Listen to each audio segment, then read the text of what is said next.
सहज शिव पर आपका स्वागत है। भगवान शिव, उनकी लीलाएं अपरंपार है। लेकिन क्या आप जानते हैं कि महादेव की पसीने की एक बूंद से एक ऐसे बालक का जन्म हुआ था जो कालांतर में देवताओं का सबसे बड़ा शत्रु बना। एक ऐसा पुत्र जिसने अपनी ही माता पर कुदृष्टि डालने का दुस्साहस किया। आज हम जानेंगे अंधकासुर के जन्म, उसके अहंकार और अंततः महादेव द्वारा उसके उद्धार की अद्भुत गाथा। प्राचीन काल की बात है। महादेव और माता पार्वती काशी में विहार कर रहे थे।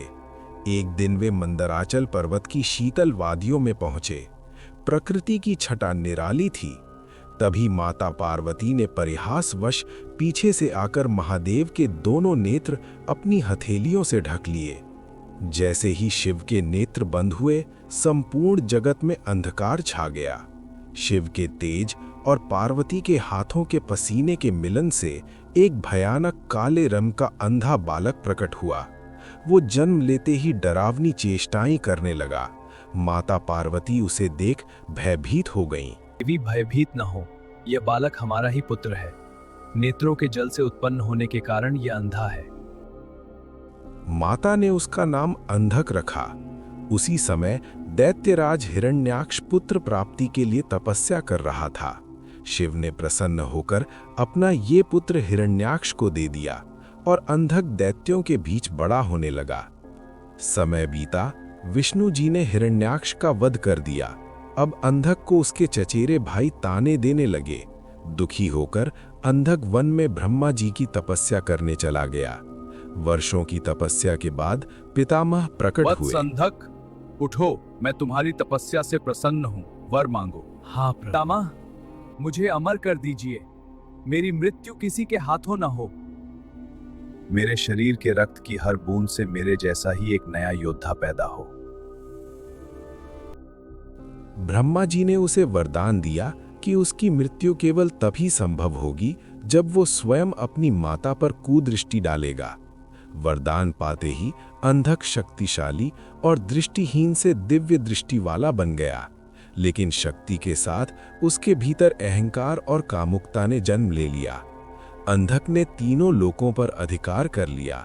एक दिन वो मंदराचल पहुंचा और वहां माता पार्वती की सुंदरता को देख मोहित हो गया। उसे ये ज्ञात नहीं था कि वे उसकी माता हैं। उसने महादेव के पास अपना दूत भेजा। हे तपस्वी, हमारे महाराज अंधक का आदेश है कि तुम अपनी सुंदर स्त्री को उन्हें सौंप दो, वरना युद्ध के लिए तैयार हो जाओ। मूर्ख, अपने राजा से जाकर कहो कि पराई स्त्री पर दृष्टि डालना विनाश को निमंत्रण देना है। अंधक ने विशाल सेना के साथ हमला कर दिया। नंदी और वीरभद्र ने अद्भुत वीरता दिखाई, लेकिन अंधक के रक्त की हर बूंद से हजारों नए असुर पैदा हो रहे थे। देवता पराजित होने लगे। अब महादेव स्वयं रणभूमि में उतरे। उन्होंने देखा कि शुक्राचार्य अपनी संजीवनी विद्या से दैत्यों को जीवित कर रहे हैं। तब महादेव ने एक अद्भुत लीला रची। उन्होंने विराट रूप धारण कर शुक्राचार्य को ही निगल लिया। शिव ने अपना त्रिशूल उठाया, लेकिन रक्त की बूंदों का क्या? तब महादेव के मुख से योगेश्वरी यानी माता काली प्रकट हुई। शिव त्रिशूल से अंधक पर प्रहार करते और माता काली उसके रक्त को भूमि पर गिरने से पहले ही पी जाती। अंततः शिव ने अंधक के हृदय को त्रिशूल से भेद दिया और उसे हवा में टांग दिया। वर्षों तक त्रिशूल पर टंगे रहने के कारण अंधक का अहंकार नष्ट हो गया। उसे अपनी भूल का आभास हुआ और वो शिव शिव जपने लगा। अंधक की भक्ति देख दयालु महादेव ने उसे त्रिशूल से उतारा और उसे अपना गण बना लिया।